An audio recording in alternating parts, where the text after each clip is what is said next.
Welcome to the Groove Dudes podcast where we analyze drum grooves, break down backbeat, and we bust some chops. My name is Tabor, I'm Cody.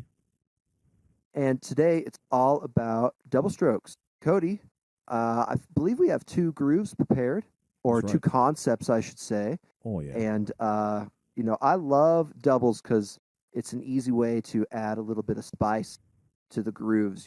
How do you think about doubles when you're approaching the groove? I mean, that's a good way to put it. It's and specifically double strokes, 5-stroke rolls, right? I think you got 5-stroke roll prepared, a 5-stroke roll groove. I got Mhm. one.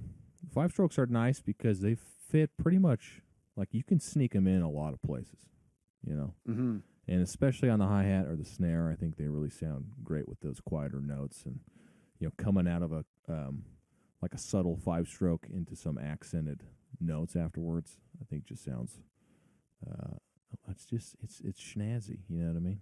You said Yeah.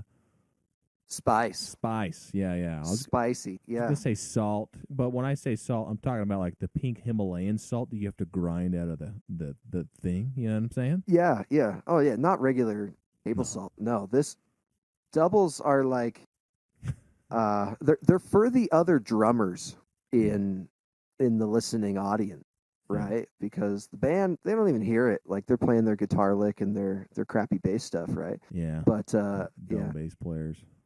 Just kidding, I play bass stand them. too, but Oh, so I can say that, right? well, That's that's fair game. awkward. Yeah. All right. Well, I guess Yeah. do you want me to start? I'm starting. So you want me to jump Sure, in? go You got for it, anything man. else you want to add there, my dude? No, I'm excited because for our podcast format, for all those listening at home, Cody and I, we only kind of share the rough idea of what we're coming into the episode with, not the specifics. So, dude, I'm excited to see what you got for me, man. Yeah, we're all gonna be surprised here, which is gonna be fun. So, all right, Including you, perhaps. including me. I don't even know what I'm playing. No, so the drum beat I'm gonna play is something I actually just recorded last night for a song I'm working on a new project on my Bardsman project. It's the second album. It's actually a music based around Brandon Sanderson books. If you guys read Stormlight Archives, you're a bunch of shameless nerds like myself. So yeah, it uses a 5-stroke roll on the hi-hat. Sounds a little. I'll play it real quick, then we'll discuss it. And there's actually another part of the song that I use a 5-stroke on the fill, and it's offset, so it starts with, with an eighth note, and then it breaks into a double stroke from there. So here's the beat real quick.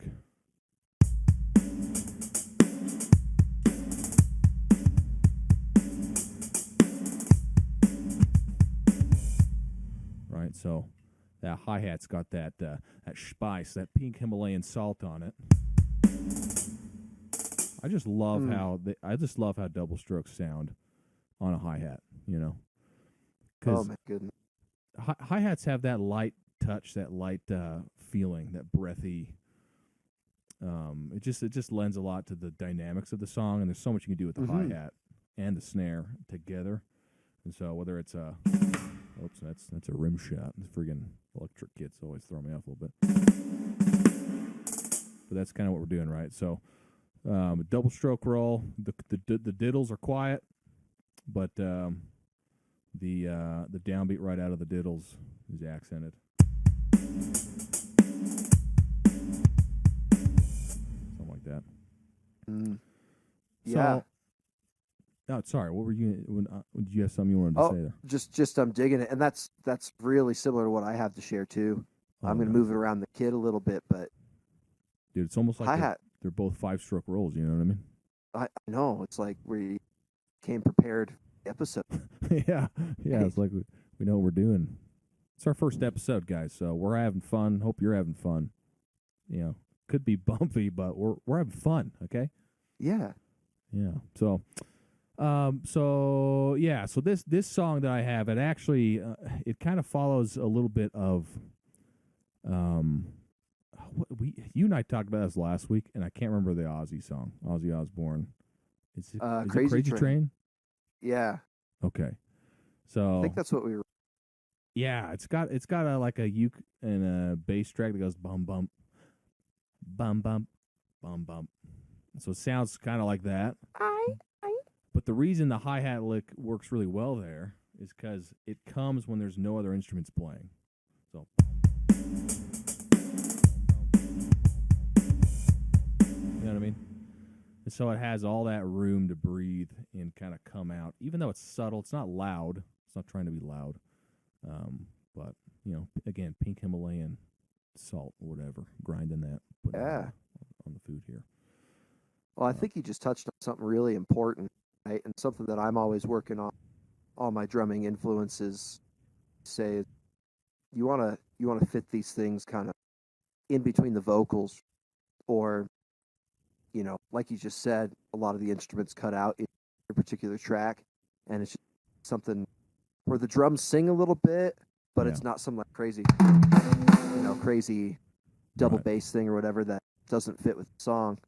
Yeah, subtle. Like you were saying, that's what's so good about the hi-hat is you can put a lot of those things in there, without overpowering the rest of it. Very diverse. So there's another part of the song here. So that's on the verse. On the pre-chorus, it's an open hi-hat groove.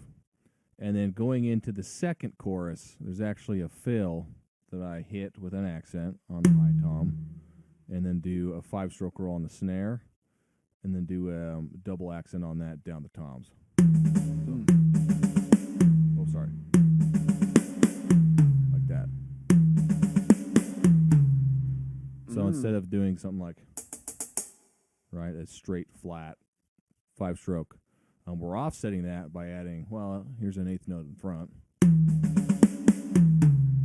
And I think it really sounds good in the fill. So here's an example of that.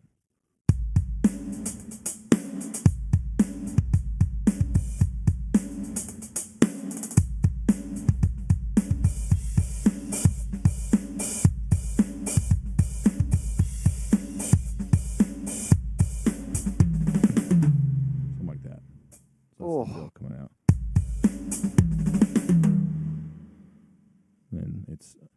And it's the subtle, it's the quietest part of the fill is the 5-stroke, right? Mm-hmm. Right into the chorus there. So that's yeah. That's because without it, or something similar, that those doubles in there, I think they take a groove and they just elevate it to that other level. Well, and part of the goal with this song is, if you guys know the Stormlight books, there's a character named Zeth, and the dude can friggin' fly. So I'm trying to make this song sound a little lighter on the drums. So that's why there's a lot of this extra hi-hat stuff, some rolls on the snare. Not these like big chunky beats, but these lighter kind of drum beats that lend to that feeling of weightlessness. So I kind of think that's what, some of that, or that lends that weightlessness, that speed, that flight a little bit. So anyway, I think that achieves that. That's great. Yeah. So I mean, that's mostly what I had to say on that. I mean, so hopefully there's more to show on that. I can actually point you guys at the song when it comes out, but it's not going to be for like 6 months. So sorry. Tabor's going to do us a little bit more of a favor here, because he's got stuff that you can go. Well, at least drummers you guys will recognize, or if you don't recognize, then you get to learn a little bit more about that are awesome. Yeah. So why don't you jump in here, my dude? Yeah, you got it. So 2 drummers that I see use this a lot. You got the YouTube TikTok sensation El Estepario Siberiano. I believe I actually saw him do a video on this, or on one of the variations I'm going to share today of using the 5-stroke. And it's just a neat way to add chops. It's almost identical to what you played. It's just adding it a little bit more. I'll show that in a second. And then my main guy, those of you that are tuning into the podcast regularly, you're going to be sick of me talking about Gavin Harrison, or maybe not, because you should go check him out, and then you'll be as obsessed as me. I've been learning about Gavin Harrison for the last decade from Tabor, so it's not going anywhere, guys. He's my main guy, and he's your boy. He he puts it in really cool places. I'll do my best to replicate, but basically I'm gonna groove a little bit, kind of just throw them in a little bit of places I want to break down, and then kind of point out my thinking, right? And almost as a juxtaposition of how you're using it for your composition, Cody, rather than filling in an open space with a double stroke, I'm kind of thinking of this as like a way to add texture underneath something. So a lot of Okay. times when I'm playing like a big chorus with lots of big guitars, it's not that you necessarily even hear the notes of what I'm playing. Yeah. It's that it just adds a little bit more You can feel it. substance. You can like feel Yeah, you the can feel it. motion of it, right? Yeah. So I was actually I'll thinking just- about that. I was listening to a Seven Dust song today, and I was like, uh-huh. the drums are barely cutting through on some of these cymbals, and like, but I knew what was going on. Like in my brain, it filled in the drums because you could feel them. They were Yeah. really quiet in some of these things, so I don't know, maybe that's maybe a little. Maybe it's the same idea a little bit, but Yeah, no, I think so.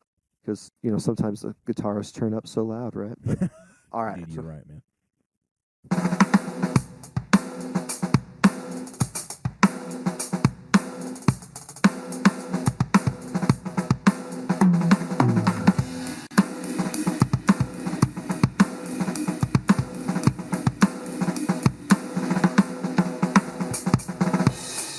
So I'm overdoing it to kind of prove, Right. show off the concept, right, for the point. But I'm just adding it before a downbeat or before a backbeat, right? And so if I add it to both places, I have to switch which hand is playing the backbeat to make that happen, Right. Come back on the snare. I love that combination.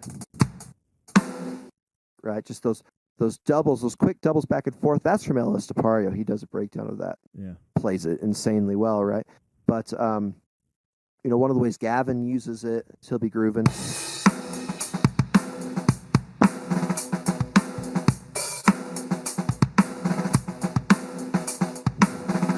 And he just throws that sometimes in the downbeat, other times it's in different places in the measure, but it's just spicy, right? And Does he something you were doing earlier was kind of the trade off between the hi hat and the snare, like you know what I mean?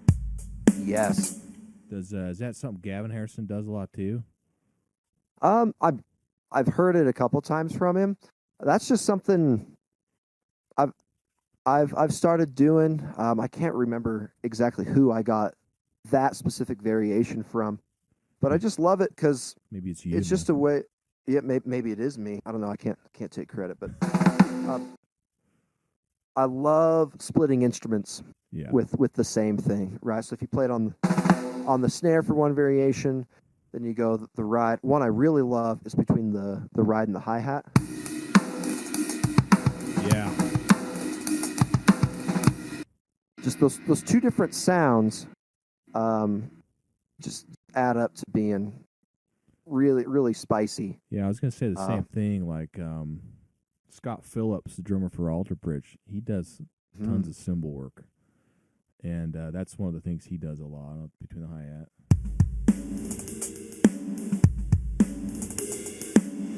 A lot of those. You get the texture of the two different cymbals, and but you get you have your arms are on opposite ends of the kit, so helps to kind of let you still play outside without having to move your hands too much and kind of interrupt maybe the pocket you're trying to play while you add in the pink Himalayan salt. Yeah, exactly. If those of you that are going to start throwing this around, or if maybe you already do it, but for me, it almost becomes like something I have to focus on not doing when I'm playing a groove, because it's like it feels so good to have that happen in different parts of the groove, Yeah. I feel that, man. That is one of the things that maybe should be a caveat to this lesson, right? That's why this stupid pink Himalayan salt is going to make it into the title of this episode somehow. Okay, but that's why that's a great analogy, I think, because if you think about it, too much salt ruins your meal, right? Not enough salt leaves it kind of bland. So you just wanna put a little bit of salt in there, a little double stroke salt, and not overdo it to the point where it kind of gets in the way of the meal itself and the way of the song if you're overplaying it. So I think it's a good point, my dude. All I have is salt. Your high blood pressure, like you're gonna be in the hospital if you're playing like that for too long. So, all right. Well, any other thoughts on double stroke? I mean, something we thought about doing with the podcast eventually. Maybe not this episode, but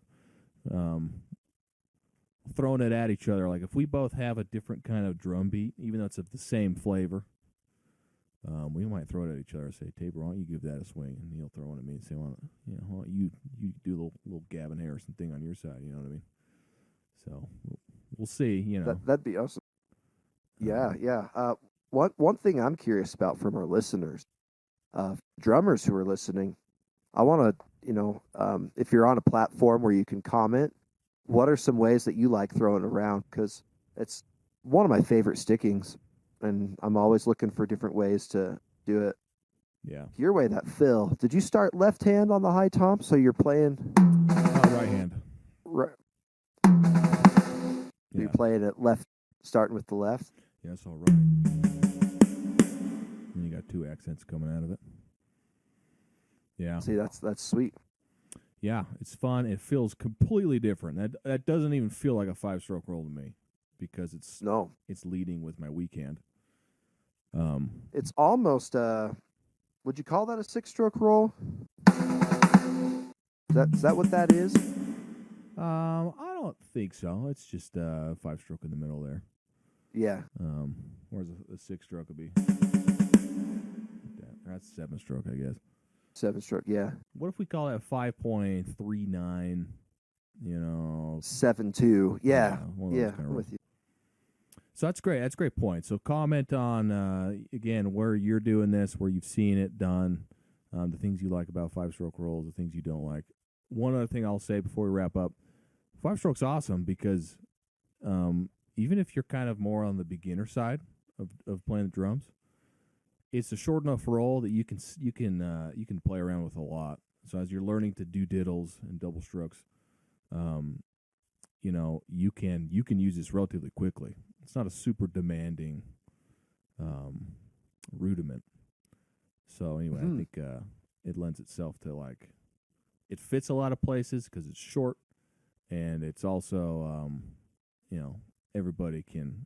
It's more accessible to a lot of different ranges of players. Mm-hmm. I totally agree. You don't have to have a kit to start practicing it. It's like the item itself is not a complete groove. So if you just have a pad right now, right, left, right, and then if you get that muscle memory, it's gonna, when you do get your kit, it'll start coming out ready to go. Cool ways, yeah. Yeah, Tabor and I swear by the pad. Like when we were doing drum lessons together, I don't know how many of that. We might have had more drum lessons just on a pad than not, probably. Mm-hmm.